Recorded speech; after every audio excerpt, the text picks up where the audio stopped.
Hello everyone, tonight we're re-diving into something that'll make you really appreciate that hot shower you had today. We're talking about hygiene in Victorian times and, let's just say, it's going to be... Now imagine what was going on underneath all that. Not quite so elegant. And if you're enjoying these stories, I'd love it if you could like or subscribe. Also, I'm always curious where everyone's tuning in from, so drop your location and local time in the comments. It's amazing to think people are listening to this while falling asleep all around the world. We're heading back to 1850s London and, trust me, you'll be thankful for your mattress by the end. Now, get comfortable, take a deep breath, and sink into whatever you're lying on. So, congratulations. You've just woken up in Victorian London, and something oddly sweet but unpleasant that you can't quite place. The first thing you notice isn't what you see, it's what you smell. The air is thick, heavy, and clings to your throat. Imagine every bad smell you've ever tried to avoid, all mixed into one overwhelming cloud. Human waste, rotting trash, coal smoke. Fabric softener won't exist for at least another 100 years. You shift in bed whatever kind you manage to get in, instantly realize things are different. The sheets, if you have any, feel rough and scratchy. They smell too, and not in a good way. The good news, you're alive. The bad news, pretty much everything else. Let's start with where you are. If you're poor, like most people, you're probably sharing a small room with 6 or 8 others. Could be family, could be strangers. It doesn't matter. Privacy is something only the wealthy can afford. The room might be 10 by 12 feet at best, and everyone's packed in, breathing the same air, sharing the same space. The walls are always damp. There's strange green mold growing in the corners, and even though nobody talks about it, everyone pretends not to notice. Your breathing slows naturally as you take in this unfamiliar, smelly world. If you're middle class, and that's a lucky break, things are a bit better. You might have your own room, maybe even your own bed, but that's relative. There's still no running water, no electricity. And that bathroom you're picturing, it doesn't exist yet. Now, here's the surprising part. Everyone thought they were clean. People genuinely believed they were keeping up with hygiene. It's just that their idea of clean was very different. Take bathing, for example. Forget the daily hot shower with shampoo and soap. That wasn't happening. Suggesting a full bath every day would have made people think you were a bit unstable. You let out a relaxed sigh, just thinking about their bathing habits makes you appreciate your shower even more. Victorians believed too much. Bathing was harmful, bad for your health, even dangerous. They thought water could weaken your body and make you ill, maybe even lead to death. So, most people took a full bath maybe once a week, if they could afford it. If they were poor, once a month, if that, but they weren't completely ignoring cleanliness. They had a routine called a sponge bath. You'd wash the base of your face, hands, underarms, and private areas. That was it. The rest could wait until actual bath day. Picture this. You re-standing in your room because that S, where most people wash next to a wooden stand with a bowl and a pitcher of cold water. Hot water, on demand, didn't exist. So cold it is. You pour the water into the bowl, grab a sponge or a cloth, and start cleaning specific spots. It's like detailing a carafe. The car is your body, and the detailing is very limited. Your shoulders relax as you think about how different their mornings must have been. Wealthy people had it better. Of course, some had copper bathtubs, and servants would bring up hot water from the kitchen. But even they weren't bathing daily, maybe twice a week. They were serious about hygiene, and often everyone used the same bath. Dad went first, then mom, then the kid's oldest to youngest. By the time little Billy got in, the water was closer to soup than anything else. There were even guides on how to bathe properly. Books warned that washing your face while traveling could be dangerous, unless the water was cleaned with alcohol or ammonia first. Some advised Russian baths alternating, very hot and very cold water to prevent wrinkles. You settle deeper into bed, realizing their cleaning advice sounds more exhausting than helpful. Now let's talk about teeth. Toothbrushes existed, but they were expensive and not very effective. Handles were made of wood, and the bristles were stiff animal hair, basically like brushing your teeth with a small scrubbing brush. And if you couldn't afford one, you got creative. Some chewed on celery and hoped for the best. Others made their own toothpaste from chalk, soot, or powdered cuttlefish bone. Yes, cuttlefish bone on purpose. And if you had a toothache, no dentist nearby, you'd visit the barber or even the blacksmith. The same person who cut your hair or fixed horseshoes would poke around in your mouth. No anesthesia, no real training. Just try to stay still and hope it ends quickly. Then they'd rinse it out with pitchers of water. The smell, probably not great. You yawn and feel suddenly very thankful for modern dental care. Hair washing, that was another story. Shampoo didn't exist. So, what did people use for washing their hair? Well, eggs. Women would crack raw eggs over their heads and rub the yolks into their hair, basically like making breakfast on their scalp. Other common options included vinegar mixed with water, black tea, rum, or rosemary.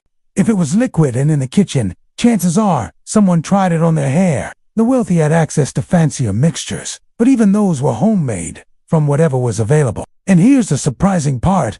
People only washed their hair maybe once a month. Women's hair was considered very important, so they styled it in elaborate ways and left it like that for weeks. They used oils and pomades to maintain it, but those could go bad over time. So their beautiful hairstyles often ended up smelling like spoiled fat. Lovely, you shift slightly, finding a more comfortable position as you imagine how different their routines were. Now, laundry was another huge challenge. There were no washing machines, so everything had to be cleaned by hand. Soap was expensive, so people had to improvise. Oil stains were treated with chalk, blood or grass stains, kerosene. Smells were handled with milk. And for bleaching, yes, they used human urine. Urine contains ammonia, which is an effective cleaner, but still urine. The whole process was long and exhausting. You'd carry the water, heat it, scrub clothes by hand, rinse, and hang them to dry. Washing clothes could take an entire day, so most people only did it once a week, if that. Some waited even longer, probably hadn't been washed in quite a while.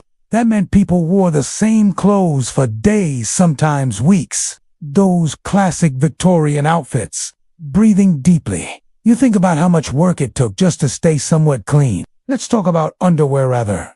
The lack of it. Poor people often didn't wear any. The wealthy might have linen underclothes, but even those weren't changed often. And women's clothing. Layers and layers of heavy fabric. Corsets that hadn't been cleaned in months. Petticoats you probably don't even want to think about. These clothes soaked up everything: sweat, body odor, cooking smells, smoke from fires. And they stayed that way until wash day, which again could be weeks away. So imagine walking down a London street in summer. Hundreds of people wearing heavy, unwashed clothes, all smelling like themselves. Plus whatever they had for breakfast. Plus smoke. Plus manure from the streets. You get the idea. The smell wasn't just strong. It felt like something you could taste in the air. Your breathing slows again. Your body relaxing as you imagine a world where staying clean was a constant struggle and not always a successful one.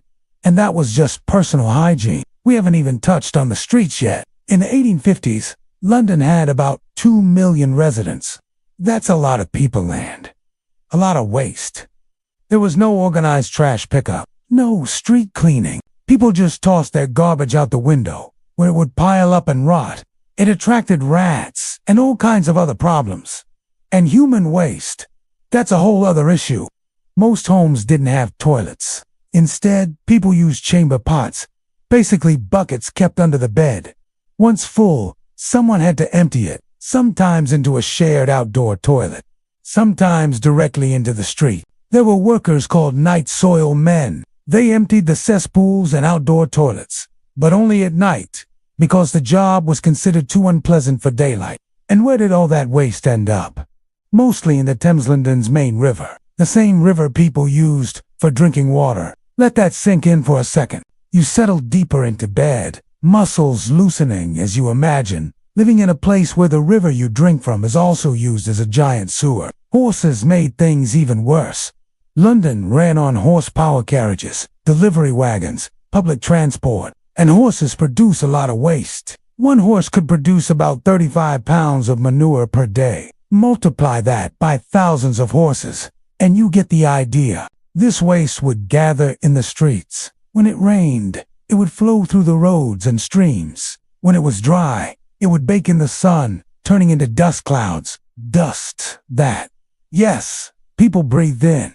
And yet, it was just normal. People lived with it, walked through it, inhaled it. When everything smells bad, bad becomes normal. Now you're getting more comfortable, muscles softening into the mattress, realizing how fortunate you are to have things like soap, clean water, and trash removal. Here's the thing: Victorians weren't clueless. They knew things were unpleasant, but they didn't fully understand why people kept getting sick. They believed in something called miasma theory.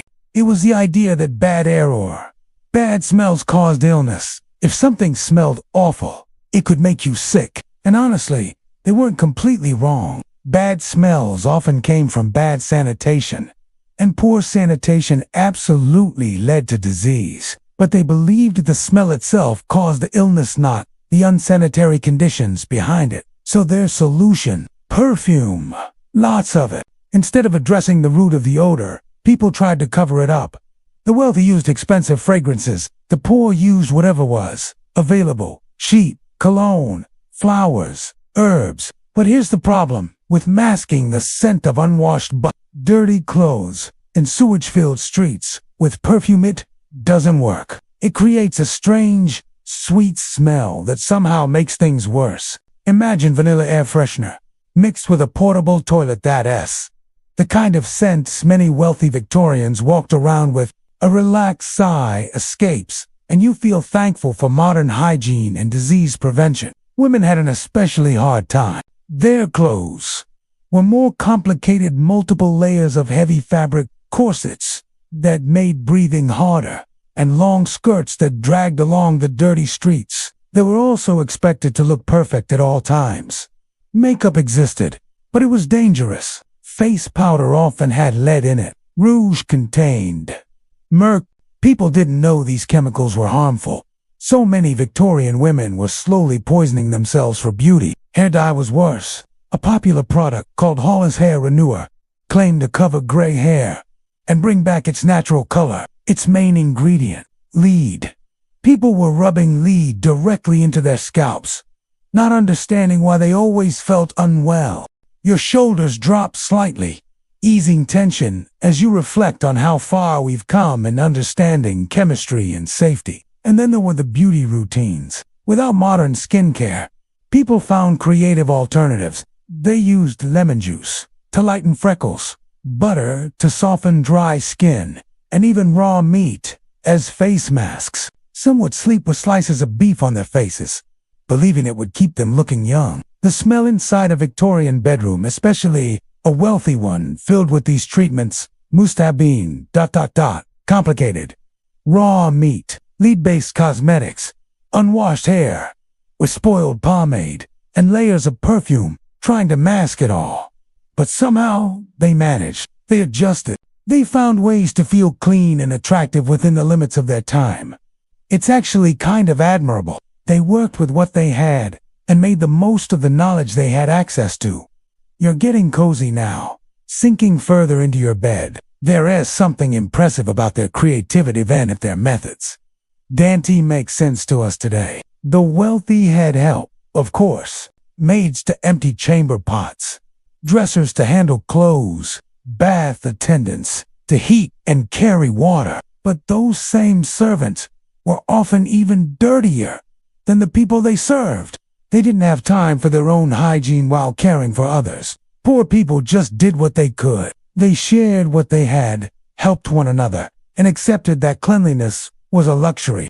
They focused on surviving, finding food, earning enough to pay rent, and staying warm with limited fuel. Hygiene came after everything else, and in 1850s London, most people didn't have everything else figured out. Breathe easy now, slowly, as you picture the effort it took to get through daily life. Bathing was a major task. Brushing your teeth was rare, and staying clean meant constantly fighting a dirty world. The funny part is, they probably would have thought our focus on cleanliness was strange. Daily showers, clean clothes every day, washing our hands multiple times. They might have worried we were weakening our bodies, making ourselves too clean and too fragile. Different times, different knowledge, different priorities. But underneath all the grime, smell, and questionable hygiene, there were still people, still families, trying to create good lives for themselves and their children.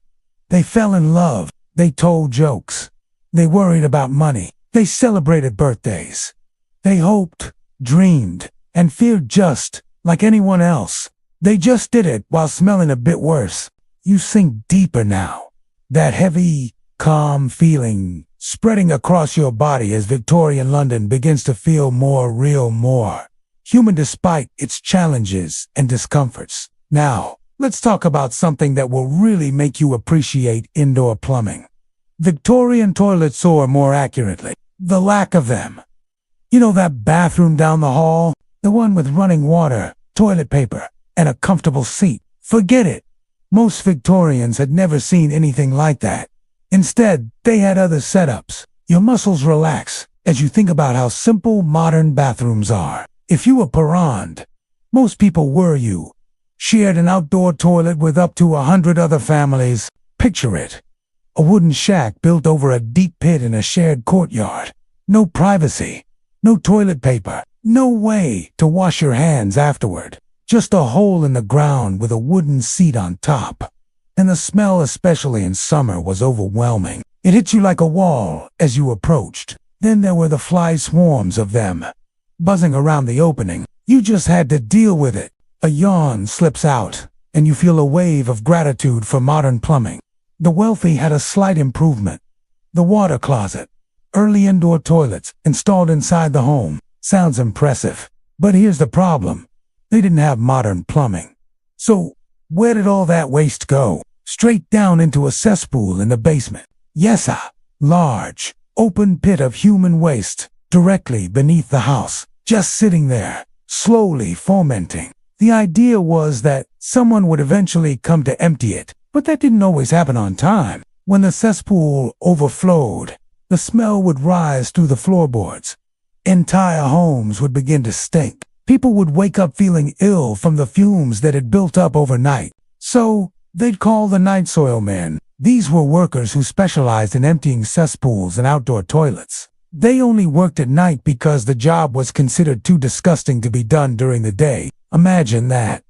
The work was so unpleasant it was actually illegal to perform in daylight. Your breathing slows as you picture living above a basement full of sewage. The night soil men arrived with shovels and buckets. They dug through the waste and hauled it up from the basement, loading it onto carts.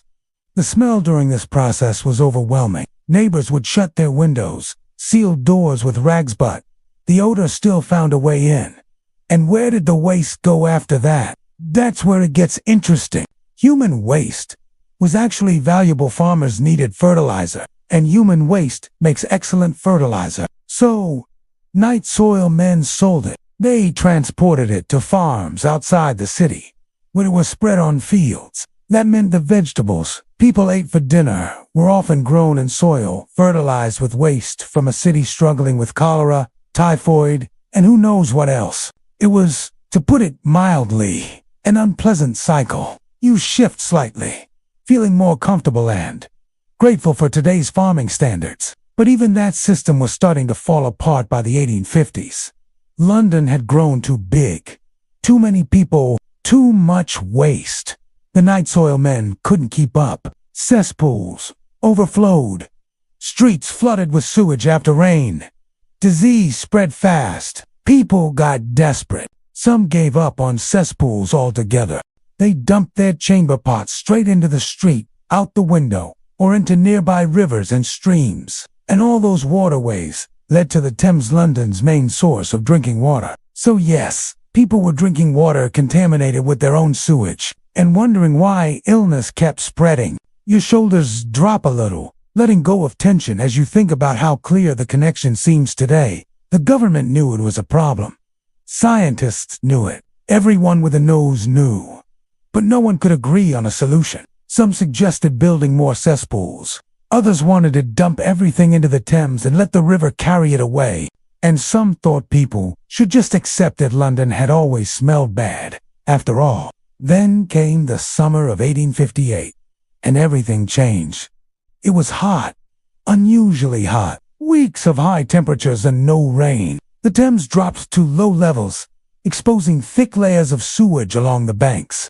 And in that heat, the waste began to rot. The smell was beyond description. Take every unpleasant odor you've ever encountered, multiply it by 1,000 and now imagine breathing that constantly. People vomited while walking near the river. Families left their homes if they were too close. You sigh softly, appreciating the quiet efficiency of modern waste systems. The newspapers called it the Great Stink, and it was, in every sense, great. Charles Dickens wrote about it, calling the Thames a deadly sewer rather than a fresh river. Scientists floated pieces of white paper in the river to test the water's clarity. The paper vanished instantly into the thick, brown mess. But what finally pushed the government to act? The smell reached Parliament. The Houses of Parliament sit right on the Thames. And in the summer of 1858, with the windows open for ventilation, the stench drifted right in. Members of Parliament fled the chamber, holding claws to their faces, gagging from the fumes. They tried soaking curtains in lime and chloride to block the smell. It didn't help. They even considered relocating government operations away from Westminster. That's how bad it got. The smell was so unbearable, they nearly abandoned their expensive, brand-new Parliament building. Finally, they acted. You continue breathing slowly, easing into the story, realizing how sometimes only a full-blown crisis brings change. They put an engineer named Joseph Bazalgetta in charge of fixing the city's sewage system. Not an easy task. Imagine getting that assignment. Hey Joe, we need you to deal with the waste of 2.5 million people and we need it done immediately. But Bazalgetta was brilliant. He proposed something bold. Not to repair the old system, but to build a new one from scratch. His plan involved over 1,000 miles of new sewers beneath London's streets. These smaller sewers would connect to large interceptor sewers that would carry waste away from the city meals downstream before releasing it into the Thames at high tide.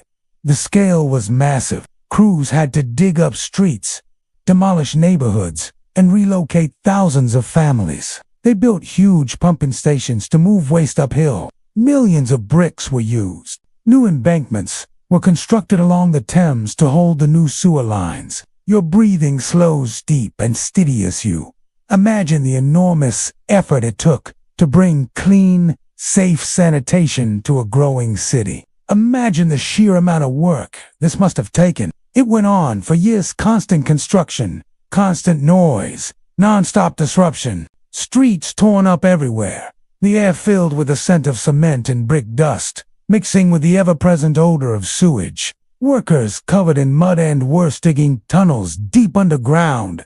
And the cost, in today's terms, we're talking billions of pounds, possibly tens of billions. The government had to raise taxes, issue bonds, and borrow heavily from banks. People constantly complained about how expensive it was. But here's the thing. It worked. When the new sewer system finally came online, the change was immediate. The smell vanished. The Thames began to run clearer. Disease rates dropped sharply. People could finally walk by the river without gagging.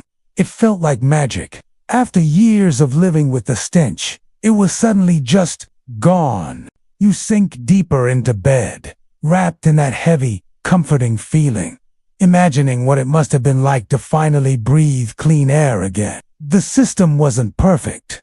Of course, raw sewage was still being dumped into the Thames just further downstream, where it became someone else's problem. Pumping stations sometimes failed, causing backups and overflows. But compared to what came before, it was a huge improvement.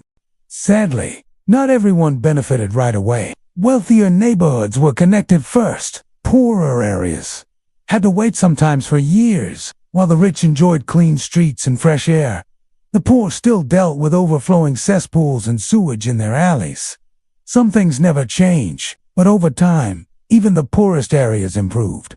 More neighborhoods were connected. Public health got better. Cholera outbreaks happened less often. Typhoid cases dropped. People stopped dying from entirely preventable diseases. A yawn slips out, and you realize how much we take for granted.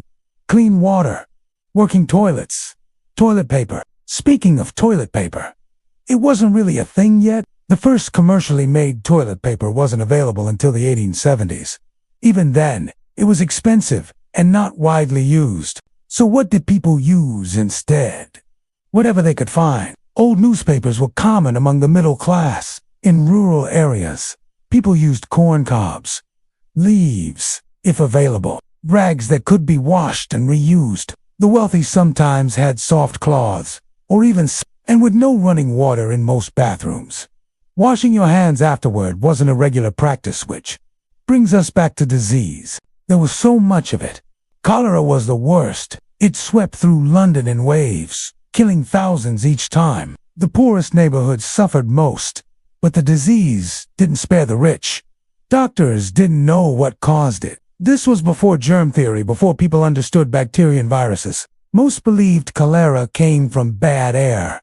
From breathing the foul smells of sewage and garbage, your muscles relax, sinking deeper into the mattress as you imagine how frightening it must have been to live in a world where disease struck at random and no one knew why. So treatments were creative. Doctors tried purifying the air with strong-smelling herbs. They burned sulfur or tar to create smoke they thought would drive illness away. Patients were given heavy doses of opium or alcohol, hoping it would fight infection. None of it worked. People kept dying. Families lost multiple members in a single outbreak. Children were especially at risk. And all the while, sewage kept pouring into the Thames, the same river people drank from. There was one doctor, John Snow, who discovered the connection between contaminated water and cholera. He proved people were getting sick from drinking water tainted with sewage, not from bad air. But no one believed him. The medical community thought he was wrong. It wasn't until years later, after the Great Stink and the new sewer system, that people finally accepted his theory. By then, thousands had died unnecessarily. Just breathing now, slowly and easily, thinking about how frustrating it must have been to know the answer but not be taken seriously. Even after the new sewers were built, old habits lingered. People were used to dumping waste wherever it was convenient, and they kept doing it. Chamber pots still went out the window. Garbage still landed in the street. Factories continued dumping waste into rivers. It took a full generation for behaviors to shift, for people to understand that where waste went actually mattered. That rivers weren't just convenient dumping grounds. They were water sources others relied on. The new system helped, but it wasn't a complete fix. It was a strong start, a foundation for future improvements. And in the decades that followed, London expanded its sanitation system. They added treatment plants, built more advanced pumps, connected more areas, and began regulating industrial waste. Little by little, London changed from one of the dirtiest cities in the world to one of the cleanest. Your breathing deepens naturally, settling into that warm, heavy feeling as you reflect on how far things progressed in just a few decades. The irony is that all this, the sewers, the treatment plants, the regulations, it's invisible now. You turn a tap and clean water appears. You flush a toilet and the waste vanishes. You walk down the street and don't smell anything terrible. We don't think about it because it works, because people like Basil Jett did their job so well that we get to forget it all exists. But for Victorians, especially before the new sewer system, waste was a daily problem. Every trip to the toilet was a hassle. Every glass of water was a risk. Every breath could carry the stench of rot and disease. They lived with it because they didn't know better, because they thought that was just how cities worked. You relax further now, your muscles sinking deeper into the bed, grateful for all the invisible systems that quietly keep everything clean.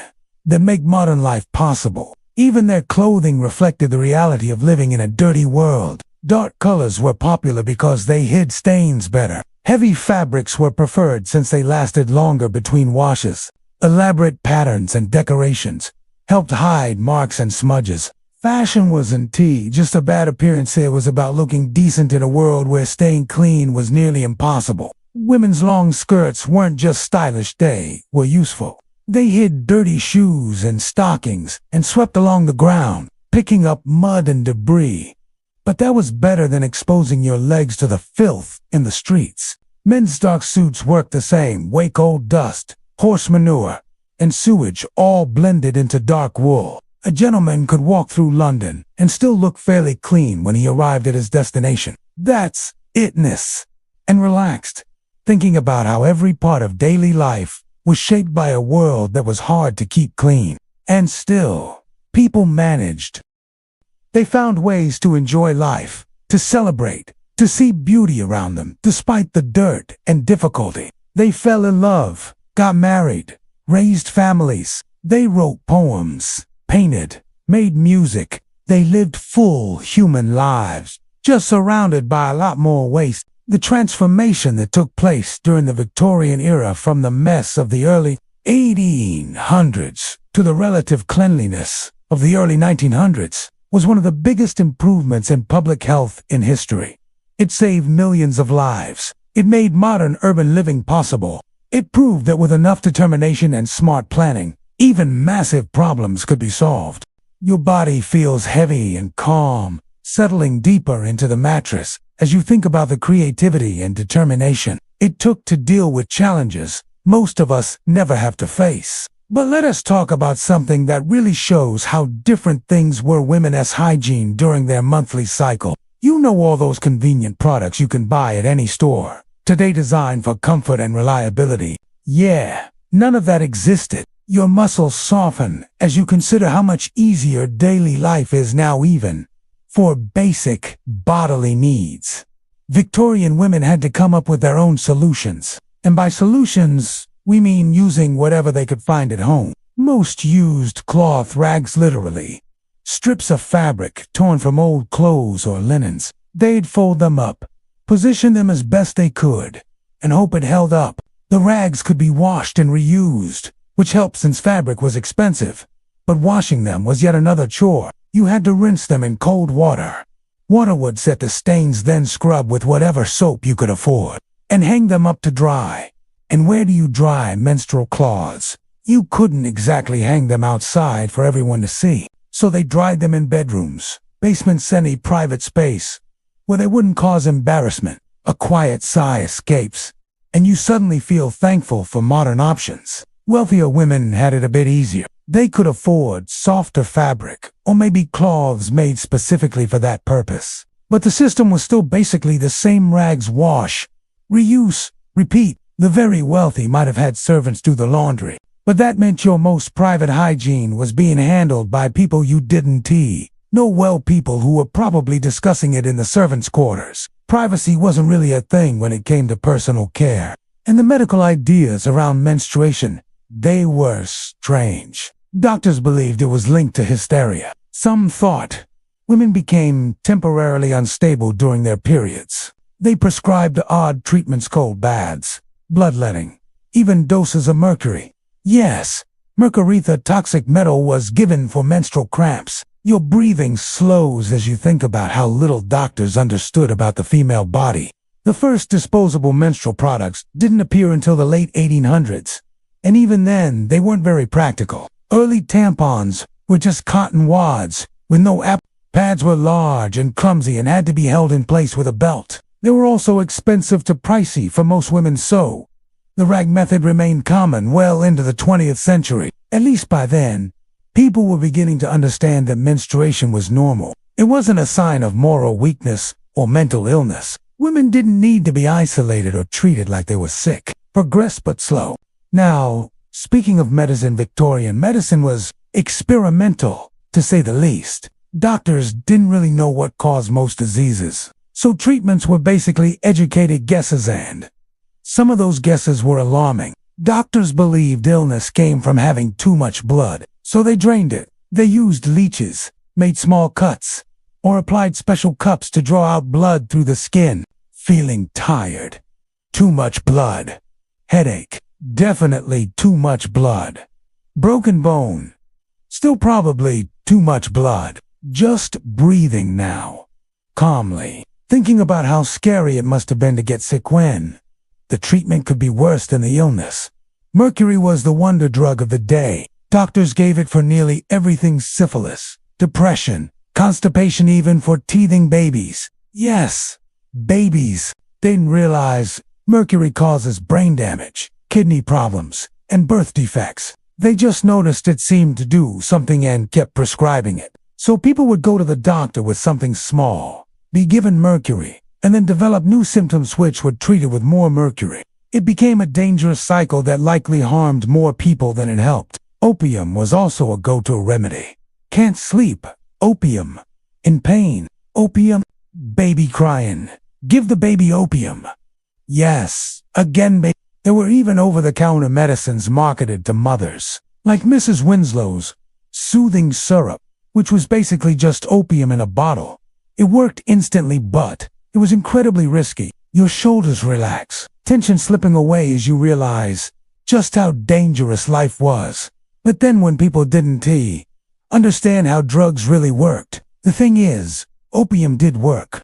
It eased the pain, helped people sleep, and calmed anxiety. But Victorian England had a widespread opium problem, partly because doctors prescribed it for nearly everything, and partly because you could buy it at any pharmacy. You could walk into a chemist and buy laudanum liquid opium just like you'd buy aspirin today. No prescription, no questions asked. Housewives used it for menstrual cramps and became addicted without knowing. Laborers took it for back pain and couldn't stop. Children were given it for minor illnesses and developed dependencies before they could even talk. And no one really understood what was happening. Addiction wasn't seen as a medical issue. It was viewed as a weakness or lack of willpower. You're getting more comfortable now. Muscles easing as you think about how far medical knowledge has come. Surgery. Back then, it was almost a death sentence. Anesthesia didn't exist until the late Victorian era, and even then it was risky and unreliable. Most surgeries were done with the patient fully awake, held down by assistants, while the surgeon worked as fast as possible. Imagine having a tooth pulled, a limb amputated, or a tumor cut out all. While fully conscious, you'd get a leather strap to bite and a shot of whiskey. That was it for pain relief. Surgery was only done if the alternative was certain death, and even then, infection was likely. Doctors didn't know they should wash their hands or clean their tools. They'd go from examining corpses to operating on patients without even wiping their hands. Hospital infections killed more people than the original injury or illness. In many cases, going to the hospital was riskier than staying home. A yawn escapes as you feel thankful for sterile procedures and modern healthcare. Dentistry was even worse. Most people just lived with tooth pain until the teeth either fell out or the pain became unbearable. If they finally went to a dentist, it usually meant extraction, and that was done without any numbing. They'd use pliers or crude tools to yank it out while you screamed, and the dentist, often not a medical professional. Sometimes it was the local blacksmith or barber. Wealthier people could afford dentures, but early ones weren't great. They were made of wood, or from the teeth of dead people, or even animals. They didn't fit well, made eating hard, and decayed quickly. George Washington had several sets of dentures, and none worked well. His last set was made from hippo teeth and gold wire. Imagine trying to eat with hippo teeth in your mouth. Most people just gave up. They ate soft food, mumbled when they talked, and looked much older than they really were. Your breathing deepens as you settle into the story, thinking about how much easier dental care is today. But here's something interesting. Despite all the medical limitations, people still cared deeply about their appearance. Beauty standards existed, and people went to great lengths to meet them. Pale skin was trendy. It showed you didn't work outside. Women used parasols, wore long gloves, and covered their faces with veils. If they weren't naturally pale, they used makeup, Lead-based face powder was very popular for its smooth white finish. That it caused brain damage and sometimes death, not well understood. Women applied it every day, unaware they were poisoning themselves. Rouge was made with mercury. Lipstick had lead. Eyeliner contained antimony, which could lead to blindness. Getting ready for an event meant covering your face with toxic substances and hoping you didn't fall ill before the night was over. You're relaxed now. Muscles sinking into the mattress as you think about the irony. Trying to look healthy while using harmful products. Hairstyling had its own challenges.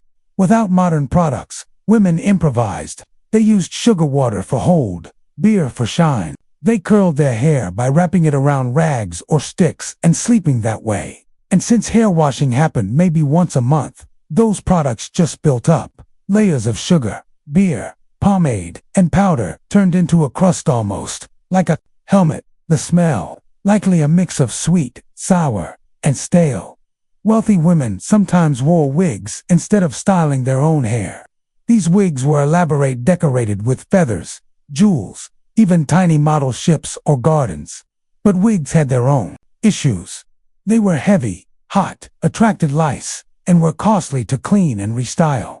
You couldn't just wash them yourself. You had to send them to specialists. And if you wore the same one for weeks, your scalp wouldn't get air or cleaning, leading to infections. Your body feels heavy and relaxed, sinking deeper into the bed as you reflect on the effort it took to meet beauty standards in such a difficult world. Imagine how uncomfortable it must have been to wear a huge lice-ridden wig just to stay in style. Men had their own grooming issues. Shaving was done with straight razors, basically sharp knives, with no safety features, no electric help. Just you, a bare blade that could easily cut your throat, and whatever skill you'd managed to learn. Most men went to barbers for shaving, but that meant using the same razors dozens of others had used without sterilization. So you could go in for a shave and leave with someone else's skin condition. Wealthier men had their own razors, but even then, keeping them clean and sharp was constant work. Beards and mustaches were common, partly because they were easier to maintain than being clean-shaven. You could trim them now and then and just let them grow, a lot safer than daily shaving with a straight razor.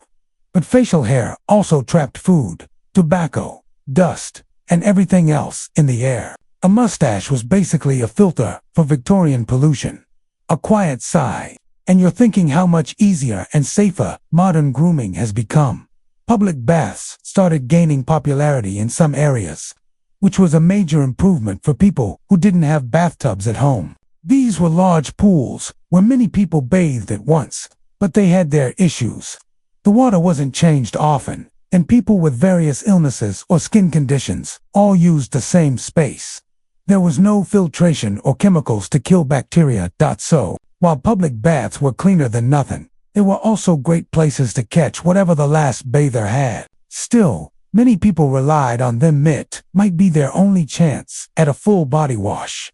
Workers would save money just to visit once a week or month. The experience was social too. People chatted, gossiped, even did business. It was like a community center, except everyone was naked and in shared water, easy breathing. Just thinking about how different social norms were when privacy wasn't common. Despite all these challenges, people still found ways to feel good about themselves. They created their own standards of cleanliness within their limits. They took pride in clean faces and hands, even if the rest wasn't so fresh. They cared about clothing, grooming, and fresh breath. They did what they could to present themselves well, and they adapted. They got used to smells that would be shocking to us today. They tolerated discomfort we can barely imagine. It's impressive these people were incredibly resilient. They lived full lives, even under conditions we'd find unacceptable. Muscles relaxing now.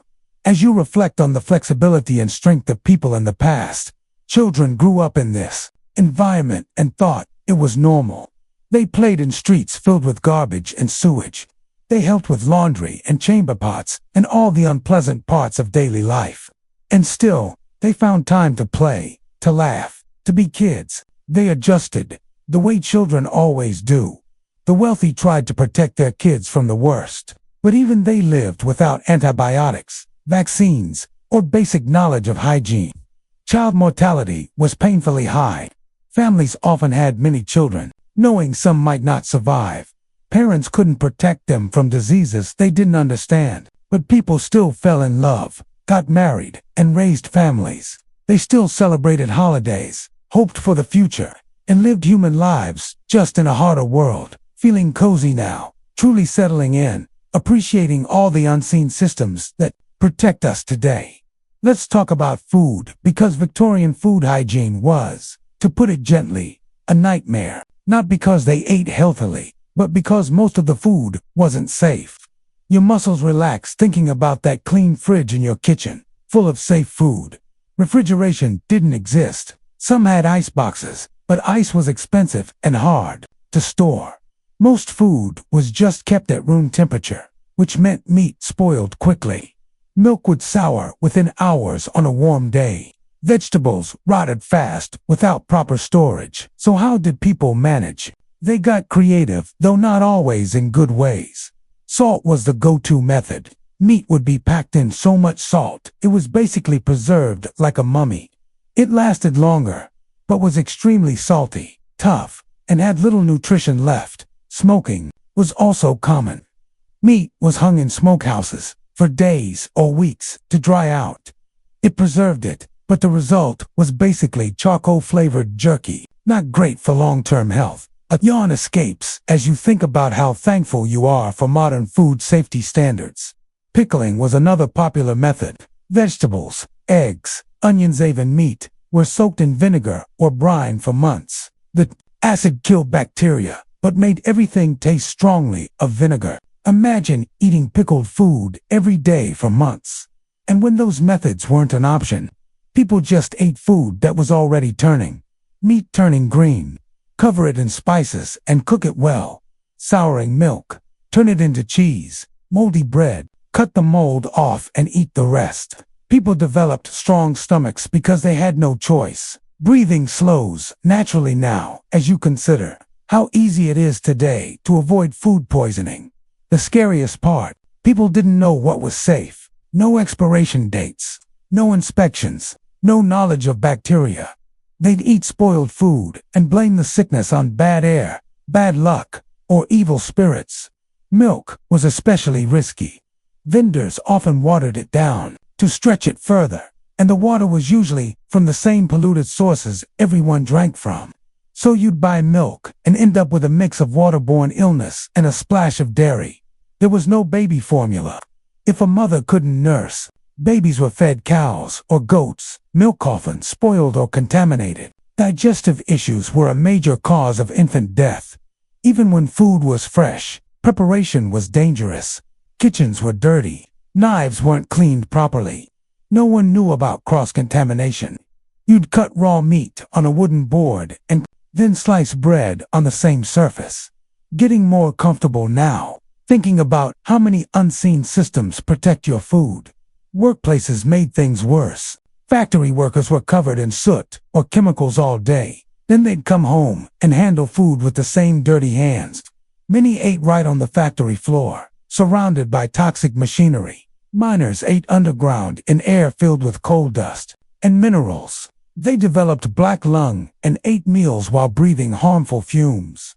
Farmers handled manure all day, both human and animal, and then ate lunch with their bare hands. No wonder disease spread quickly in rural areas. People didn't connect hygiene with health. They believed illness came from bad behavior or fate, not dirty hands. Your shoulders drop, releasing tension, as you realize how something as simple as washing hands has saved millions of lives.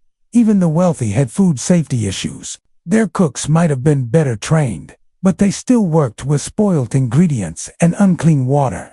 Rich families could afford more variety, but that didn't guarantee safety. Imported foods sat in ships for months. Tropical fruits rotted from the inside out. Spices came full of mold or insects. Fancy Victorian dinners with 10 or more courses. All that food sat out at room temperature the entire time. By the end of the meal, they were basically eating petri dishes. and the wealthy had a strange obsession with foods they were intentionally disgusting. People ate things like potted meat, which was basically any kind of leftover meat ground up, mixed with fat and spices, then packed into jars and left to ferment. Fermented foods were considered refined. They ate cheese crawling with maggots and called it a delicacy. Just breathing was enough to turn your stomach. Honestly, some Victorian foods sound downright horrifying. The poor had their own struggles with food. They couldn't afford fresh meat or vegetables most of the time, so they bought whatever was cheapest, usually items that were about to spoil. Some markets were set up specifically for second-hand food. Meat starting to rot, bruised or moldy produce, dairy that had gone sour. People shopped there because that's all they could afford. Street vendors were another option, and not a great one. They sold food left out in the sun all day, covered in flies and dust. Meat pies made from unknown meat, milk kept in filthy containers, bread that was more sawdust than flour. But hunger doesn't wait, and when you're desperate, you eat what you can get. You sigh, thinking about how food insecurity makes every bite a gamble. Alcohol was often safer than water, which led to some strange eating habits. People drank beer or wine with every meal, every children they weren't trying to get drunk. Fermented drinks were just less likely to make you sick than water. So, children drank small beer, low alcohol, drink for breakfast. Workers drank beer all day to stay hydrated. Even babies were sometimes given diluted alcohol instead of water. This created a society where mild intoxication was common. People weren't exactly drunk, but they weren't fully sober either. It probably made the awful smells and discomfort of daily life easier to bear. The spice trade grew in part because spices helped cover the taste of spoiled food. If meat was going bad, people added pepper or cinnamon and hoped for the best. Strong spices masked decay. That's why Victorian recipes used so many spices, not just for flavor, but for survival. You breathe a little deeper, thinking about how every part of their lives was shaped by constant illness and contamination. Public health systems barely existed. No one inspected food stalls. No rules about food storage or preparation. No clean water standards. If you got sick from bad food, that was just life. Bad luck. You had to endure it and hope you pulled through. The first food safety laws came only at the very end of the Victorian era, and even then, they were weak and rarely enforced. It took years of lobbying by reformers and scientists to push governments to care about food safety. Before that, it was all up to the buyer. If a seller gave you rotten meat covered in flies, that was legal. If a baker added sawdust to his bread to stretch it further, no one stopped him. Food fraud was everywhere. Milk was watered down, beer diluted, bread whitened with chalk or alum. People paid for food and got something else. And there was no way to check what was in it. You just had to trust the seller not to poison you for profit. Now you're settling in, your body relaxing as you think about how much effort goes into keeping food safe today. The rich tried to avoid bad food by hiring tasters or shopping with trusted sellers, but even they got food poisoning. Sometimes they just had better doctors. The poor had no choice but to eat what was available, even if they knew it might make them sick. It was either that or go hungry. Children suffered most. Their weaker immune systems couldn't handle constant exposure to spoiled food and dirty water. Digestive diseases were one of the main killers of children. Parents watched their kids get sick again and again, knowing they didn't have any safer options. The slow improvement in food safety during the late Victorian era probably saved more lives than any other public health reform.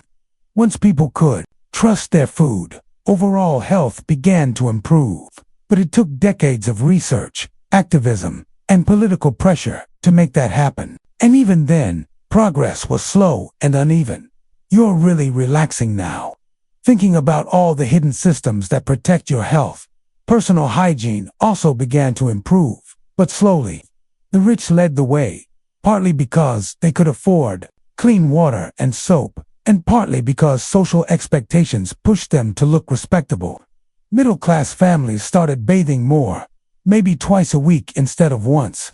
They began changing clothes more often and using better hygiene products. Still, old habits were hard to change. Even wealthy people avoided daily baths because they had been raised to think too much bathing was unhealthy. And the poor, they were still fighting just to survive. When you're working 14-hour days and barely earning enough to eat, spending money on soap or taking time to bathe feels impossible. Attitudes about cleanliness were shifting, though. Cleanliness started to be linked with morality and respectability.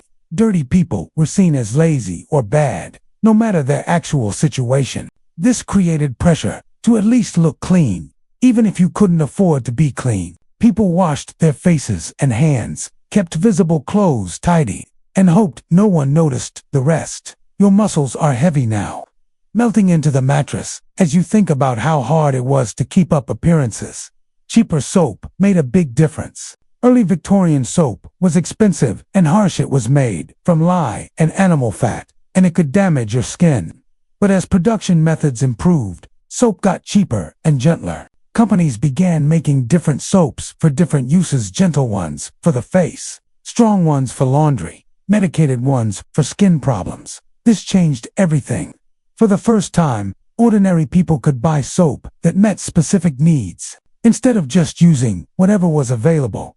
Advertising played a big role in shifting public attitudes. Soap makers ran campaigns linking their products to beauty, health, and success.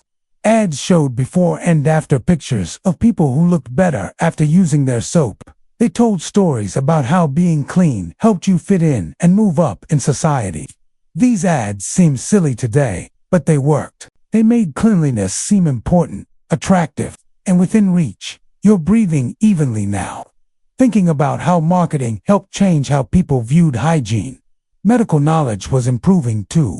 The idea that diseases came from bad air was slowly gaining ground. Doctors began recommending hand washing, wound care, and better hygiene in general. They told people to wash their hands before eating, to keep cuts clean, and to avoid sharing utensils. Today, that seems obvious. But back then, it was revolutionary. People had never connected personal hygiene to disease prevention. Hospitals began cleaning their tools between patients. Doctors were told to wash their hands. Sick patients were separated from healthy ones. Death rates in hospitals dropped fast once these changes were made. People finally saw that cleanliness wasn't just about looking good. It was about staying alive. You feel your muscles let go completely. Thinking about how much things changed once people made that connection. Schools started teaching hygiene to kids lessons on hand washing, toothbrushing, and keeping clothes clean. Children brought those lessons home and helped spread better habits through their families. Gradually, those small changes added up. This was especially important in poorer communities, where adults often lacked access to health information. But children could learn it at school and bring it home. Public health campaigns began promoting simple hygiene practices. Posters showed how to wash hands correctly, dispose of waste properly, and keep living spaces clean. These efforts were often funded by soap companies or businesses that benefited from cleaner living, but they still gave people helpful education. The message was clear and groundbreaking. Staying clean helps keep you healthy. Taking care of your body matters. You have some control over your health. You sink deeper into comfort, thinking about how empowering it must have felt to finally learn that you could protect yourself from illness. And what's truly remarkable, despite all the struggles, despite living in a world where staying clean was difficult, people still took pride in how they looked. They still fell in love, got married, raised children, celebrated holidays, and found joy where they could. Your breathing becomes slower, deeper, more at ease as you think about the strength of the human spirit. Victorian women would spend hours getting ready for special events, even with limited resources. They washed their faces and hands with whatever soap they had, brushed their hair for ages trying to manage weeks of buildup, and wore their best dress to one they had carefully kept for months. They'd put on any jewelry or accessories they owned, dab a little perfume on their wrists, and hope it lasted.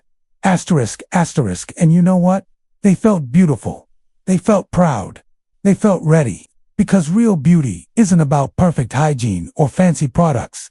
It's about feeling confident in your own skin, whatever that skin smelled like. The wealthy had more to work with, better soap, nicer clothes, more detailed beauty routines. But they still dealt with the same basic issues. No running water, no germ theory, no modern medicine. You breathe out a soft sigh, thinking about how people have always found ways to care for themselves, no matter their circumstances. Rich Victorian women had servants to help them dress and do their hair. But those servants were often less clean than their employers. The irony was sharp. The people who kept others clean had little time or means to care for themselves. Maids spent their days doing laundry, emptying chamber pots, helping others bathe, then returned home to cramped, unsanitary conditions.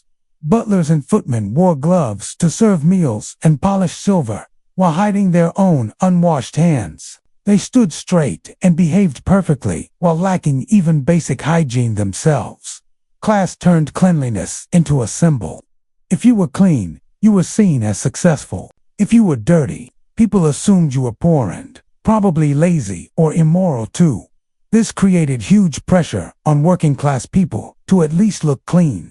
Even when they couldn't afford proper hygiene, they washed hands and faces constantly, kept visible clothes tidy, and hoped no one noticed the rest. Your shoulders drop, tension fading as you think about how unfair it is to judge someone's character based on things beyond their control. But little by little, things began to change. The Great Stink of 1858 was a major turning point. The smell from the Thames got so bad that even Parliament couldn't meet. The government was finally forced to act. Bazalgette's sewer system wasn't just about moving waste away from the city, it changed how people thought about sanitation and health. For the first time, people saw that engineering could solve huge problems. That government could actually improve daily life in practical ways. When the new sewers started working and the smell vanished, it felt like a miracle. People who had spent their lives breathing polluted air could suddenly walk along the Thames without gagging. Property values in those areas rose immediately. Residents moved back into neighborhoods they had left. Businesses that had struggled due to the smell suddenly began to thrive. You feel yourself getting more comfortable, imagining how it must have felt to finally breathe clean air.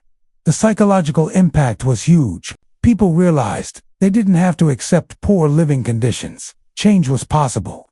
Life could improve. This started a wave of urban reform. People demanded better housing, cleaner streets, safer workplaces. They organized around public health. Women played a key role. They handled most of the everyday struggles of family health and hygiene. They understood more than anyone how urgently change was needed. Women formed groups focused on public health, child welfare, and sanitation. They pushed for improved housing laws, safer water, and better health care for the poor. These women were fighting for basic dignity, the right to live without constant sickness, the right to raise children who might actually survive. Your breathing becomes slower, steadier, as you think about the courage it took to fight for change in a world that resisted it. Science was progressing, too. The work of people like Louis Pasteur began to prove that disease came from microorganisms, not from bad smells or personal failure. This was a major shift. For the first time, people could understand what caused illness and how to prevent it. Hand washing became more than a polite habit. It became essential. Cleaning wounds was no longer just for looks. It could mean the difference between life and death. Proper food storage and handling could actually save lives.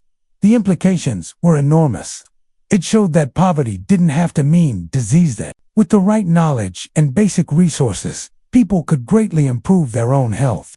Of course, turning this knowledge into daily habits took time. Old beliefs were hard to change. Many people continued to trust traditional explanations for illness well into the 20th century. But slowly, very slowly, the message began to take hold. Schools started teaching basic hygiene. Doctors began focusing on prevention, not just treatment. Public health campaigns encouraged hand washing and cleanliness. Your eyelids are growing heavier now. A warm, sleepy feeling spreading through your body as you think about the steady movement toward a healthier, cleaner world. That the change wasn't just about cleanliness, it was about hope. For the first time in generations, people could believe that their children might live better, healthier lives. Child mortality rates started to fall. People began to live longer. Illnesses that once terrified entire communities became less common. This created a positive cycle. As people became healthier, they had more energy to improve their living conditions, which in turn made them even healthier. The rich saw improvements, first, as usual, but over time, these changes reached the working classes too. Better soap became affordable. Basic medical care became more available. Public health efforts started to protect everyone, no matter their income. By the end of the Victorian era, London was changing from one of the dirtiest cities in the world to one of the cleanest. The air was fresher. The water was safer. Streets were cleaner. People could walk around without constantly worrying about what they might be breathing in or stepping on. They could drink water without fear. They could eat food and trust it not to make them sick. Your body feels heavier now, sinking deeper into the mattress as you imagine the sense of relief and amazement people must have felt experiencing these changes after so many years of hardship. But maybe the most meaningful change was in how people thought. They began to believe they deserved better.